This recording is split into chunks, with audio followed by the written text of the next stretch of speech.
Hi everybody, better late than never. We're still moving into our new house.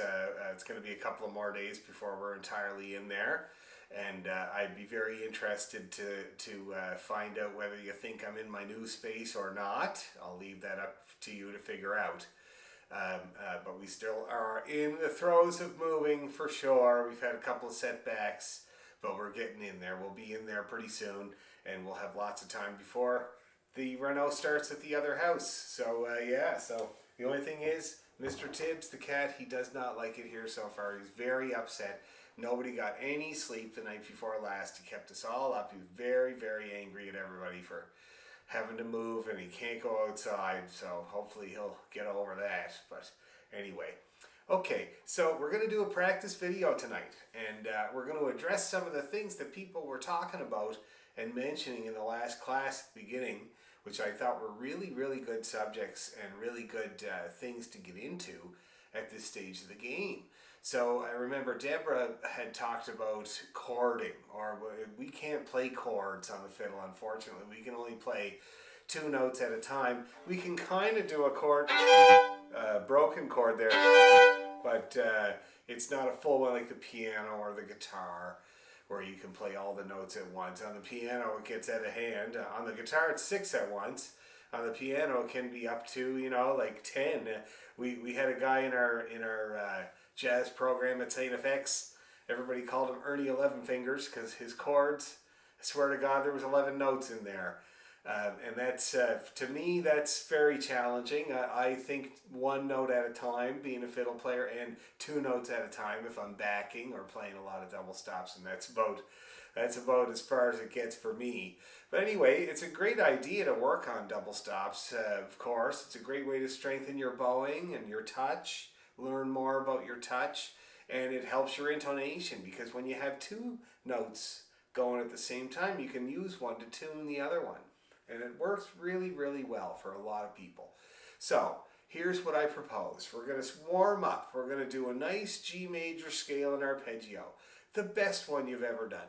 And then we're going to do another one, the best one you've ever done as well, especially the arpeggio. And we'll do the arpeggios twice at a time to strengthen and to listen to those notes, because that's what we're going to use to play our double stops. Okay, so let's do G major scale and arpeggio. Here we go, nice and easy.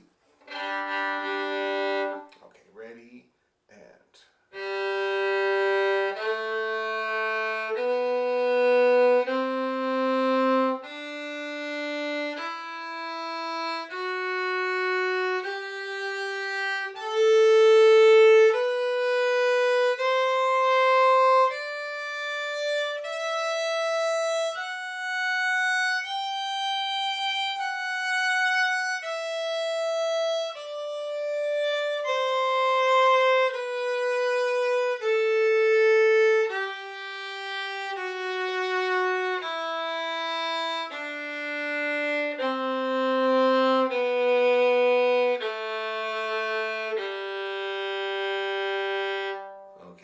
that went as well for you as it did for me. Mine was pretty well bang on. There were two that I had to pull in. I'll let you figure out which ones they were. Now we'll do the arpeggio. Here we go.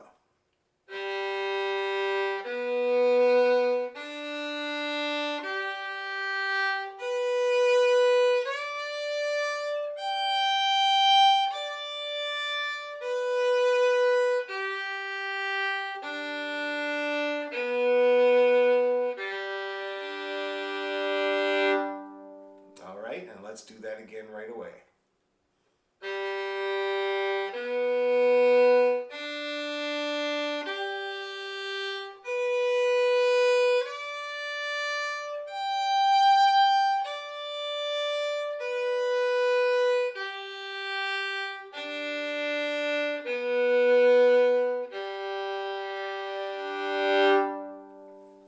All right, that's G major scale and arpeggio.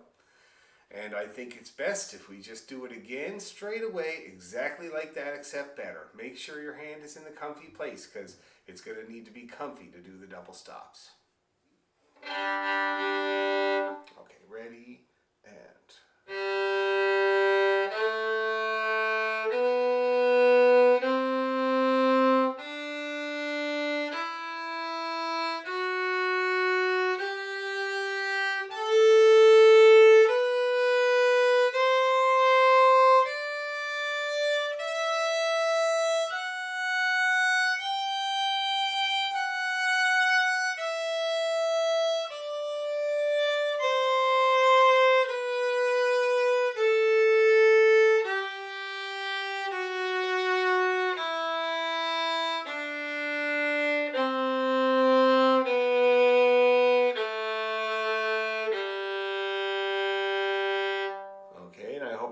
as well for you as it did for me. Mine was pretty well bang on.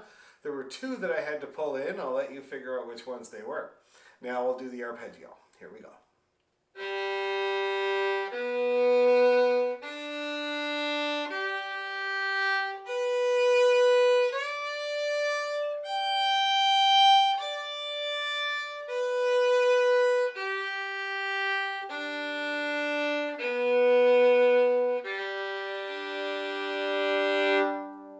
All right, and let's do that again right away.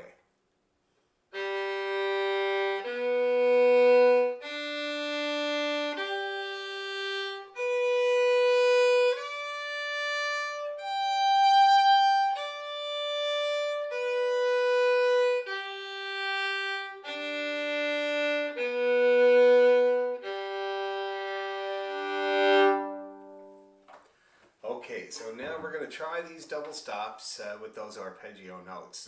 But first of all, I suggest we just work on double stops in general, keeping in mind the touch that each string is going to have a different touch that it needs, and you're going to try to mitigate that and get a nice sound right throughout the whole bow on each for each string, and not choke either on off.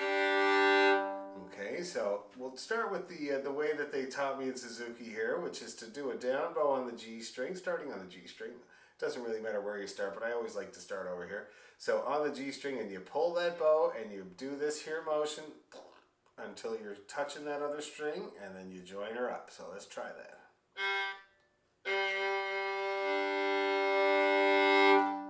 There's a nice double stop there. I'm going to do another one. Oh, that was a really good one. It got some good momentum going there in the middle of the bow. I'll do it again. Oh, that's ringing like a bell there. Really, really good. So that's the way they should sound. And you saw the way I was moving, using these shock absorbers here to get over and touch that other string and keep going. Okay, let's do some on the D and the A. Now you hear that little choke? That's because of hesitation. You want to get over there and you move right away. Okay, see that? Now this one I'm so used to. It's kind of an automatic. My finger knows right where to go. Just like that. The A and D. Okay, now let's try some A and E's. Make sure you get your right leg out of the way. Nothing worse than hitting your leg. Whoa. Now the A and E is definitely the hardest one. The E is really tight, like tighter than all the other strings put together. And she's thin, and she's got no winding, very sensitive. My dad's teacher used to say, I swear it has a coroner on it. Because it's just bare metal. So you got to be very gentle with it. And I put my weight on the A, and anything that's left over is plenty for that E. And that's what it should sound like there. Okay? That's how you join it. Start on the A, and you get both of them for the rest of the bow. Let's do another one. Keep her going. Do another one. There we go. Okay, now let's do them going the other way. So this time we're going to do up and start on the E and join the A. Now a lot of people find the up bow easier. Because you got a little bit more, when you're going down it seems like a long way before you hit that other string. When you're going up you get more of a visual. You can see when your bow lands on that other string. We'll try the A and the D. There you go, some nice ones there. I can hear my A's getting a little flat. I'm going to check that in a second. As I'm back to playing my German. I put this other string from my dad's fiddle onto this one, and I'm going to go get the other string for dad's fiddle this week, but it's settling in a little tiny bit. I'm going to check it out right now.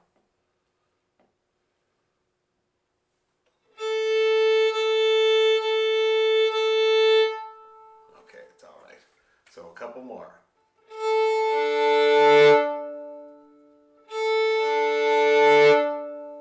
Nice ones. Now we'll do the G such a nice sound. Feels great on the jaw.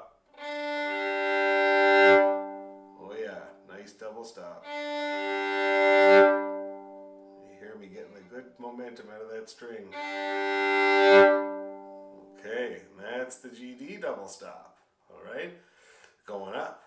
So now, before we do anything at all, let's talk about the intervals that are immediately available to you on your fiddle that you might recognize and be able to hear very easily. And I remember the ones for me, octaves are a big one. So you got the third finger on one string and the open string, the string below. So if it's on the E string, I'm playing the third finger, that's an A. And I'm playing it with the A string. That's an octave. See that? Easily recognizable. If you don't get it in tune, you can really tell. And you just pull it into tune a little bit. And you can really tell when it's in tune. See that? Here it is when it's sharp. Can only stand that for a second. Here it is in tune again. And that's an octave, okay? Here it is with the A3 open D.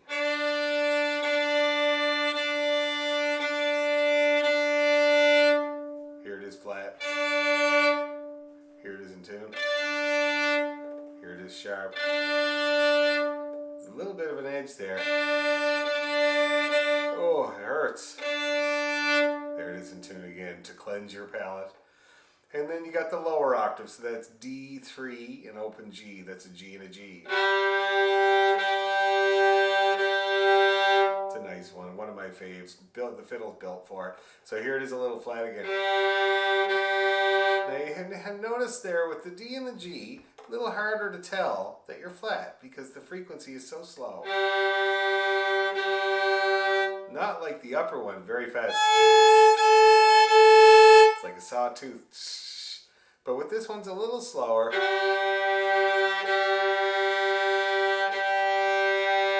So it takes a little extra listening.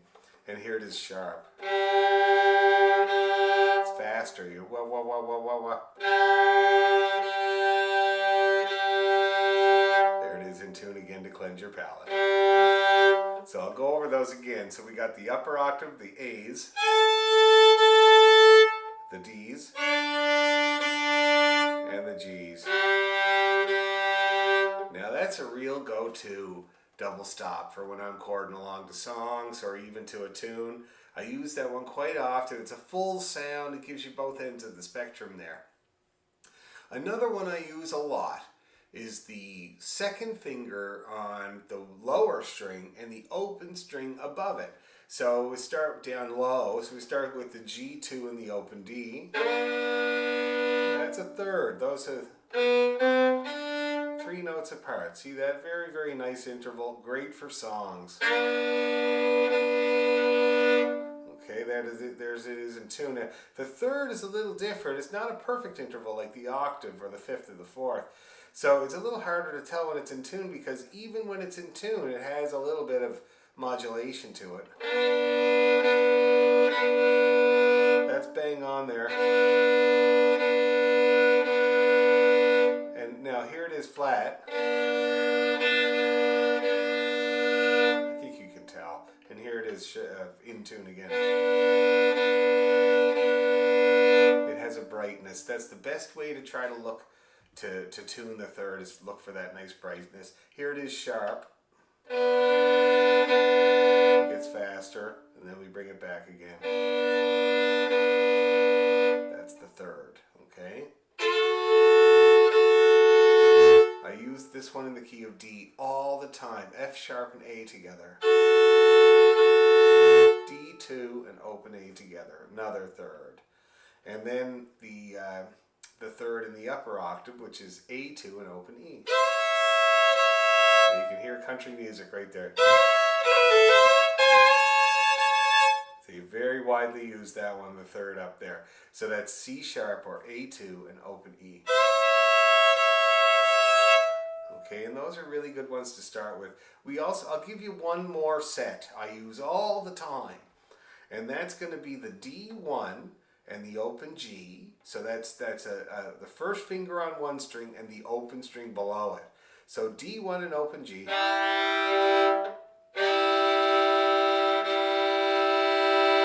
It's a great one. So it's a sixth, and I use that all the time.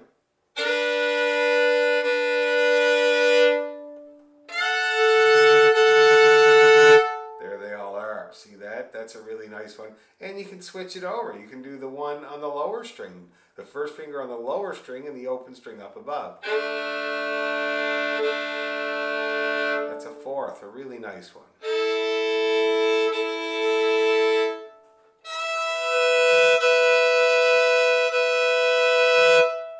Okay, so that gives you a few to mess around with. I really suggest you do the octave first.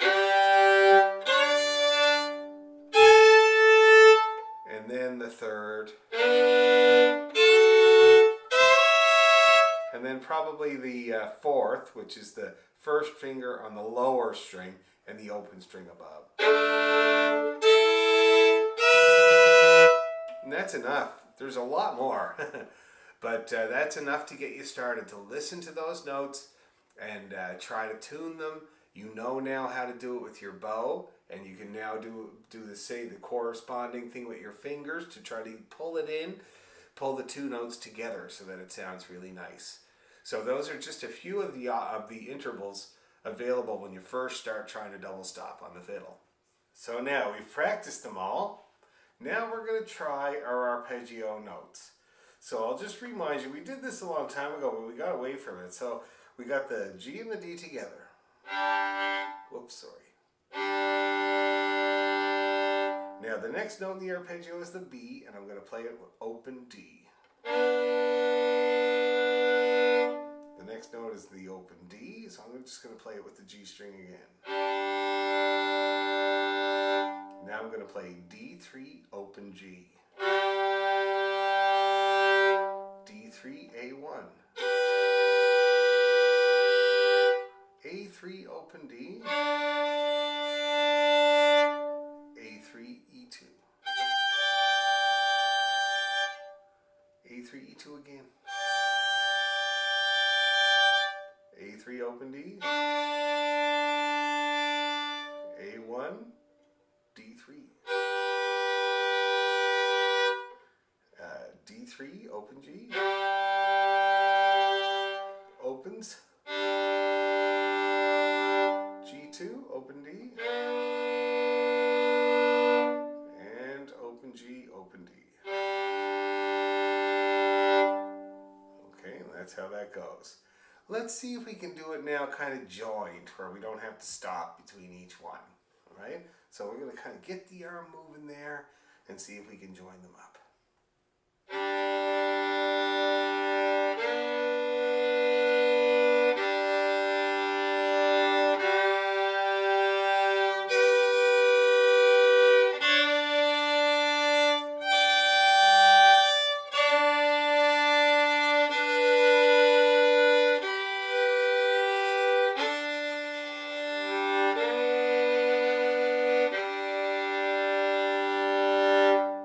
Let's try that again, but a little bit slower. Give yourself some time.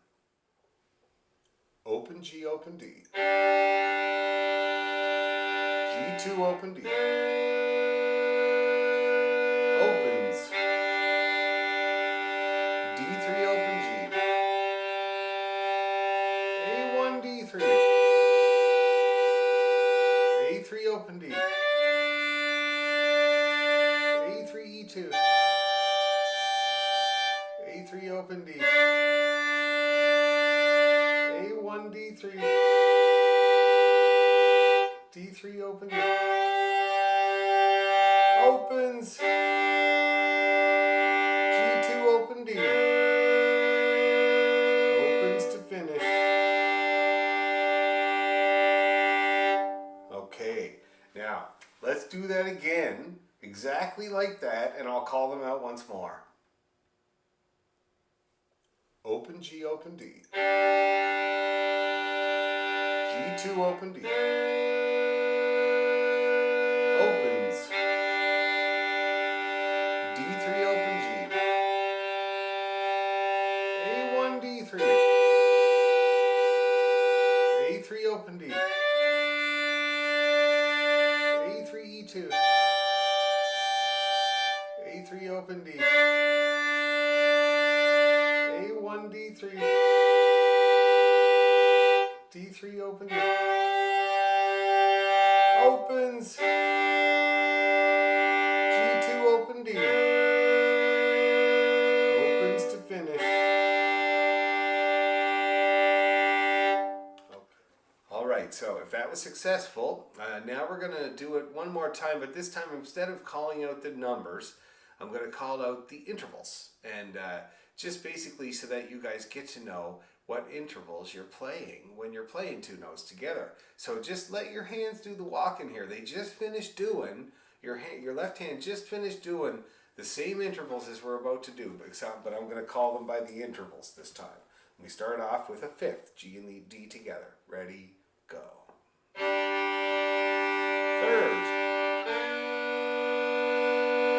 Fifth. Octave. Third. Another octave. Fourth. Octave again. Third. Octave. Fifth. Third. And fifth to finish. Okay, now let's do it without calling out anything at all. So hopefully you remember what you're doing.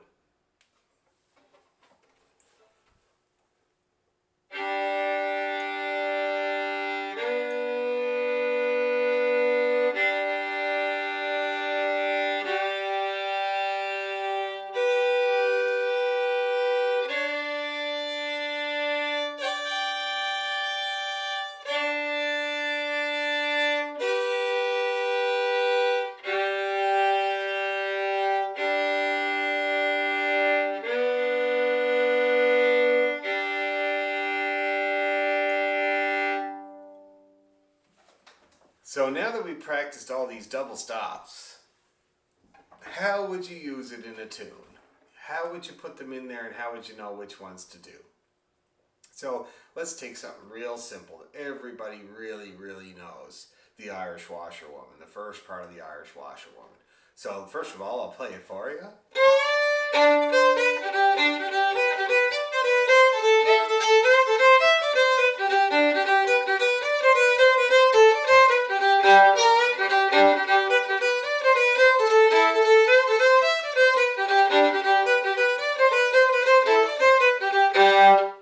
Very simple, very familiar. Now it's in the key of G, and I'm sure you heard lots of G string there that I was doing, which I would definitely do. And so when you start off, the first part of the tune goes.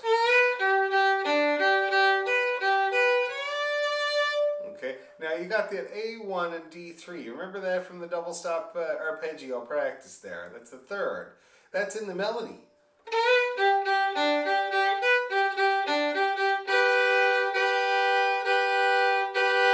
See that? It's made for it. So if I was chording along, I would definitely play that first.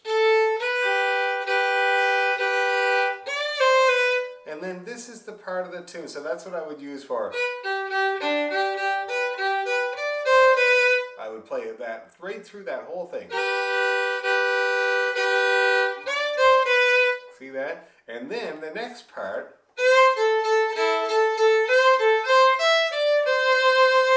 To me, that sounds like kind of an A minor or a C shape. A minor and C have the same key signature. So I would choose that one. E and A together. And it's even in the tune as well. And you could keep that going right through that whole part. See that? So we got.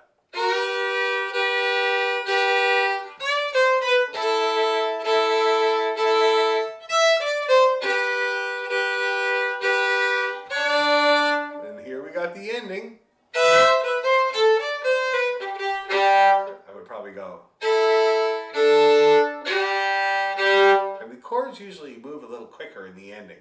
And certainly there it goes. I'm going to play D1 and open A, and then opens, and then I'm going to end off with a big strong octave. See that? Now this is just a basic way to do it, but it would definitely work. So let me get those bits again. So we got the first part. Now I would play just this. And then I would probably play the last bit of the melody. But you don't have to, you can just do another one. And then the next part, I would go. Or just. And then go back to the first shape again, because the next bit of the melody is the first phrase again, so I go. And then I would do the ending.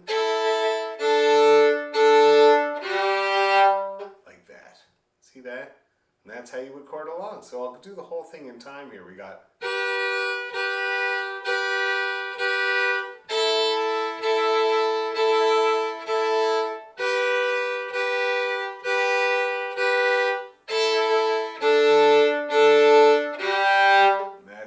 Play along to the first part of Irish Washerwoman. So now I'm going to play Irish Washerwoman slow, and I'm going to call out what we're doing as we do it. Okay? So we got the first one is going to be your A1 and D3. You might as well get it ready now. There it is. Okay, so I'm going to start the melody now. Ready?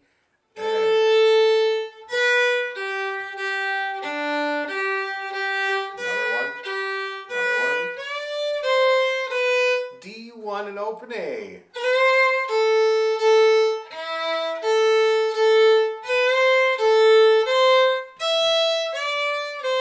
Back to A1 and D3.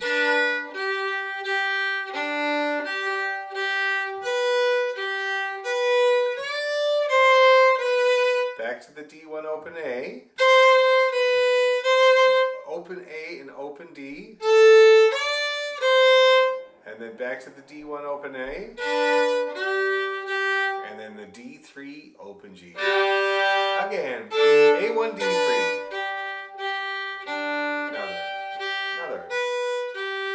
Another. A D1 open A. Another. One more.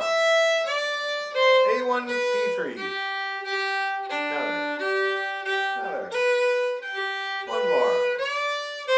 D1 open A, open A, open E, D1 open A, D3 open G. All right, so hopefully you were able to kind of hold on to that. Let's do it again a little slower maybe.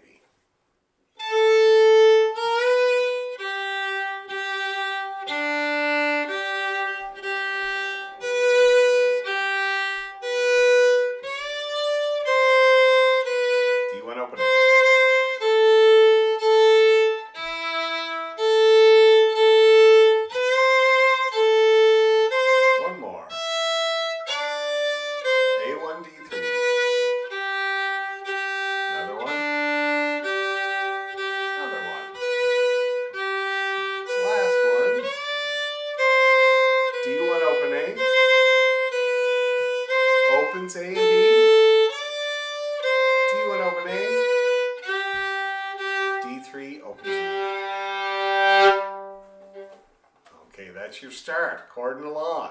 Hopefully some of those worked, and we'll talk more about it and get into the second part, but it's enough for you guys to play with there this week with the double stopping to get familiar with it and be able to get your hand around it. So we'll talk more about that. So I think maybe we should practice our set now that we have Johnny Wilmot's fiddle in it. Maybe we should give Johnny Wilmot's one little go before we do the whole set. So we'll play Johnny Wilmot's fiddle not too fast.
hung in for all that. It got a little hairy at the end, but I'm sure you're up for it. Okay, now that we practiced Johnny and it's starting to sound good, we got it about this speed.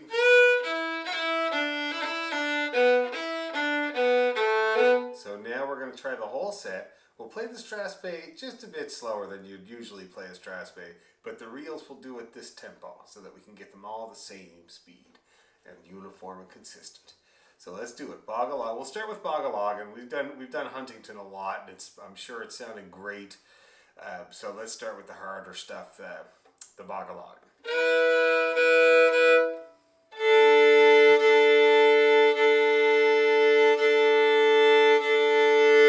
Suspecti.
One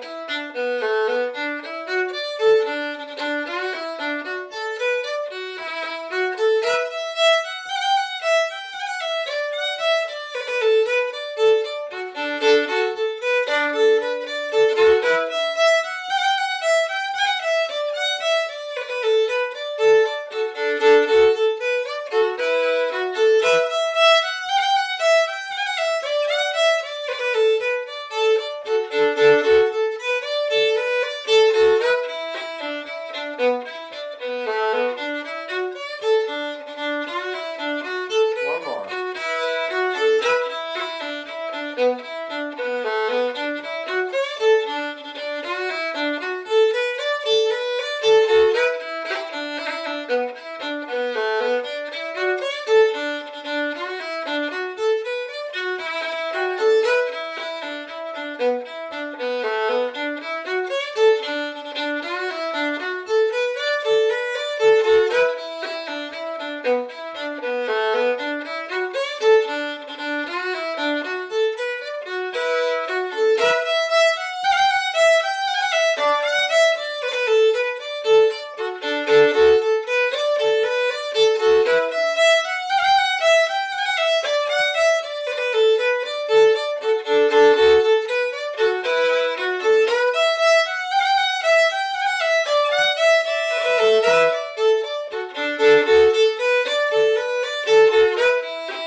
Okay, I hope everybody got along at that speed okay.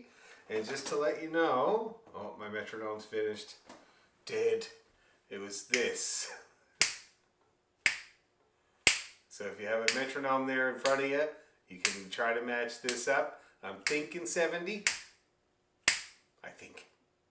Anyway, so that's the set, and hopefully you got along okay with that. Now, like last time, we're going to take a blast from the past here, and we're going to play a tune that we learned a long time ago. Now, we will get to the King George set. We will do that, but before we hook into that big, giant, difficult thing, I wouldn't mind refreshing Stool of Repentance.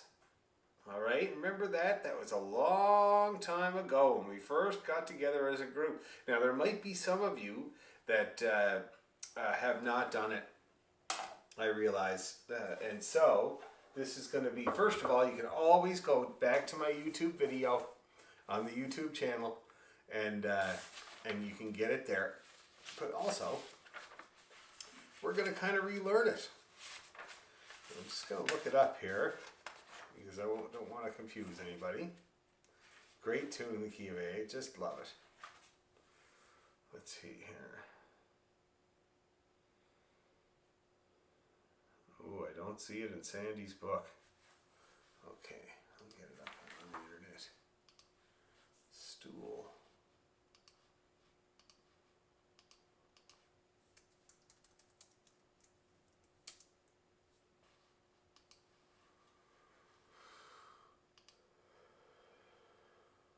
Oh yeah, so yeah, it's in the first section of Sandy's book, right below Cock of the North, of course, just not in the index. Okay, we'll open that up here. The Stool of Repentance. Okay.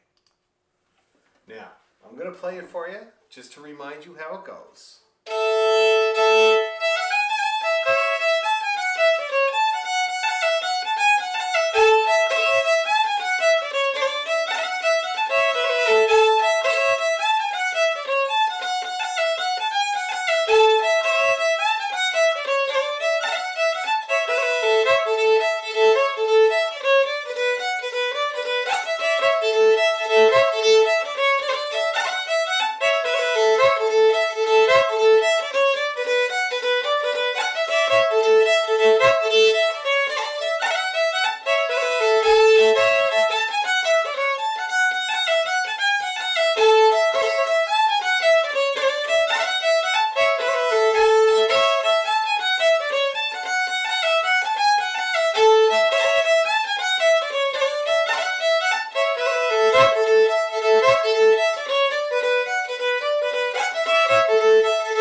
used to play it wicked. Oh, I love it.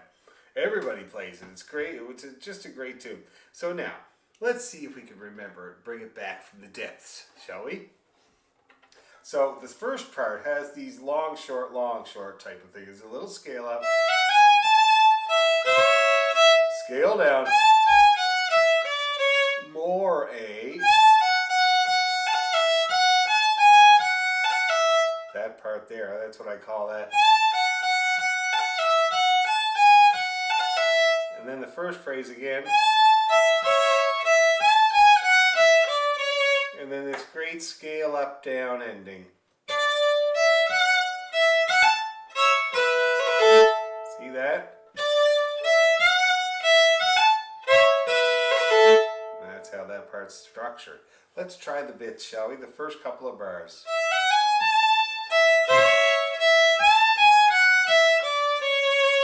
Slower.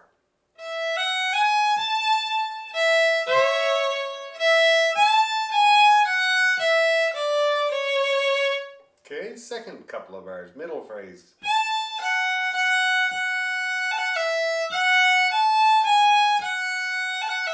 Let's do that again. Ready to go.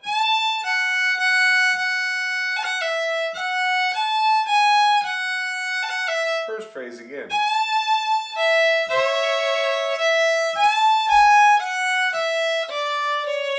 And then to get into the ending, we scale up. And then this little figure here. Okay, let's try that ending again.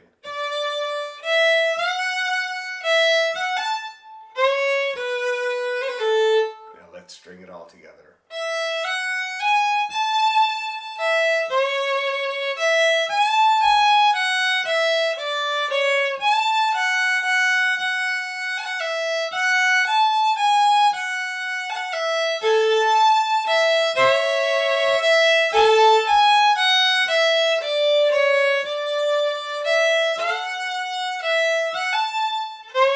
Again.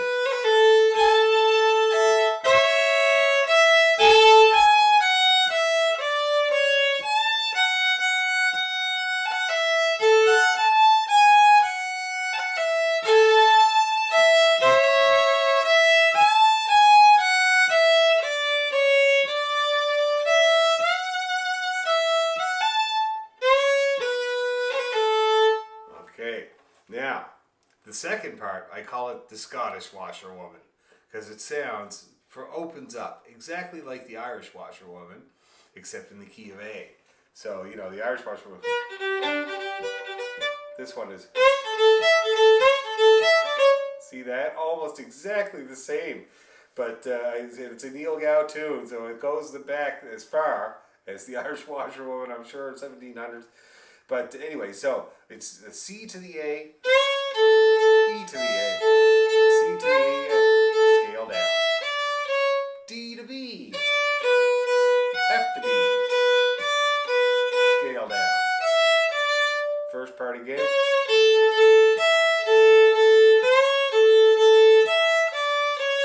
Ending that we already know.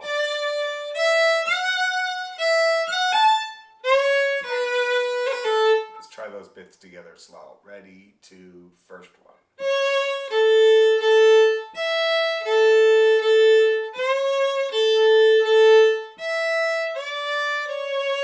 Try it again. Ready to go.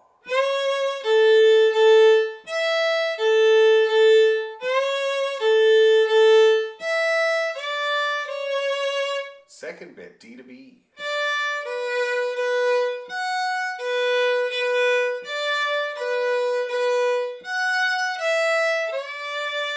Let's do that again.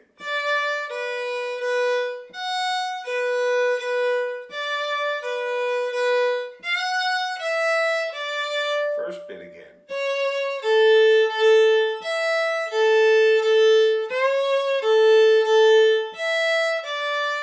Up we go in.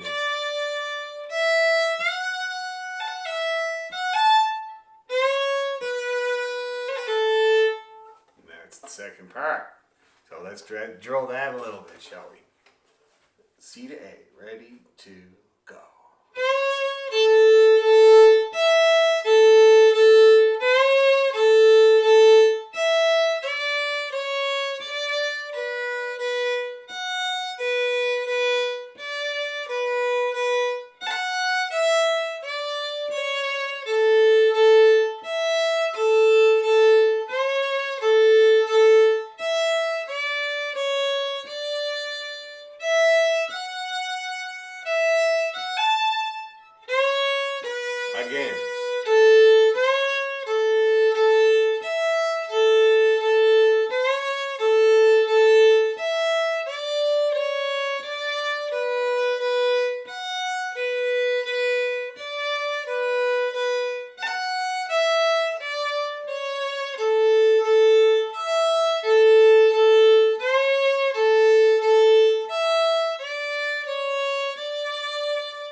so that's the B part.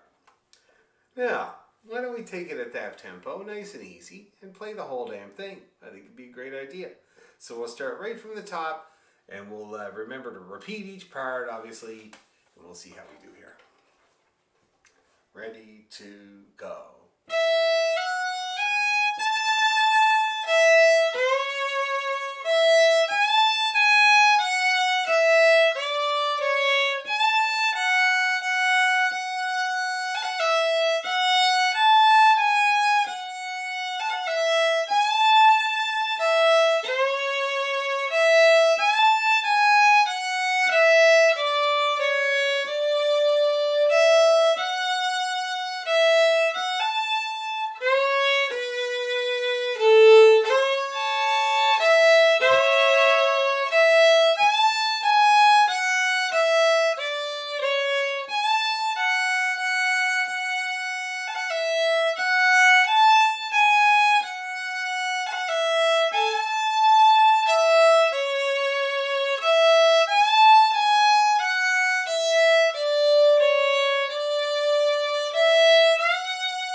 Second part.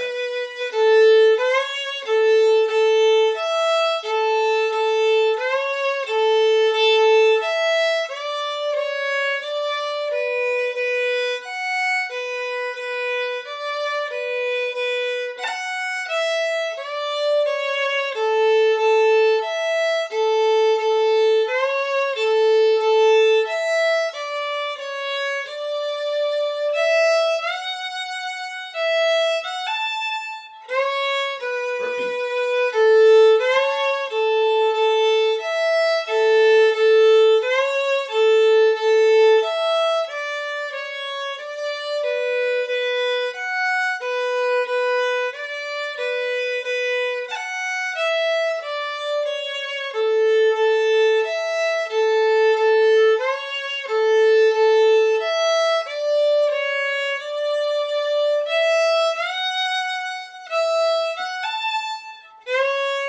Repeat the whole thing.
Still repentance, hopefully it's coming back.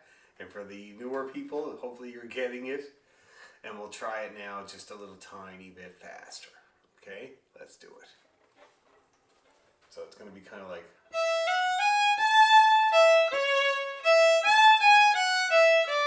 like that. All right, ready? And...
right, so that was a little bit of a clip there. So I think we'll leave it at that speed now, because it is a very, very old one that we did a long time ago, and so it'll give you time to brush up on it. Keep going back and repeating that speed, you know, like or the one before. It's a really good idea. So keep it going with that, and we'll take another look at it next time. Stool of Repentance. I'll talk about some of the. I'm doing lots of double stops. See that? Octave, third, and the grace notes. We talked about that another time. I remember somebody asked me about that. So as I move from E1 to open E, F to E, I pop that little grace note just before I take my finger off to play the E. See that? That's what I do there. So.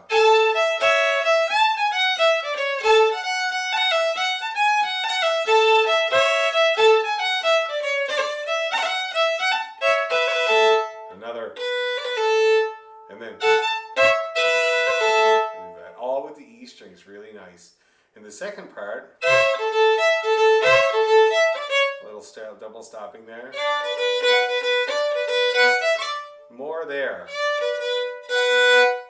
See that? B and F together.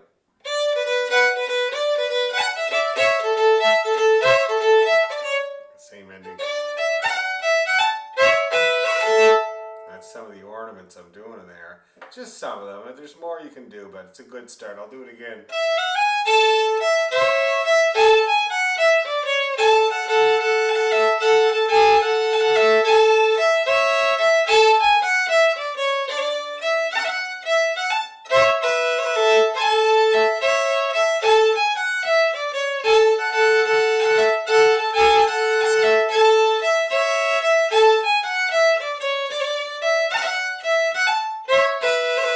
Second part.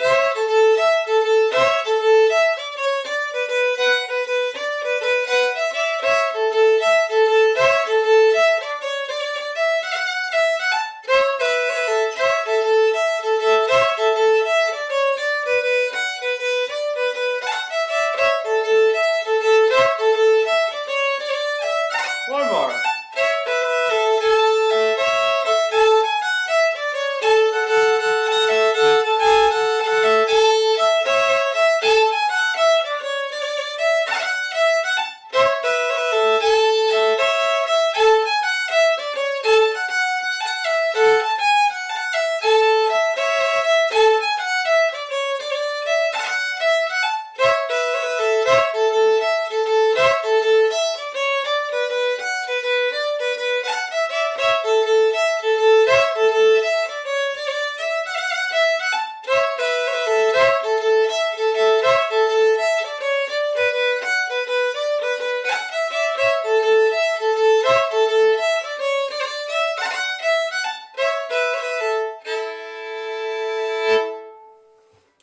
We got a little carried away there, and I hope you hung in for it, and I hope it was fun, and I hope you were able to, you know, at least get a few double stops in there, or hopefully some of the grace notes, and that's great. So that's our video class for this week, and again, I really appreciate the patience, everybody.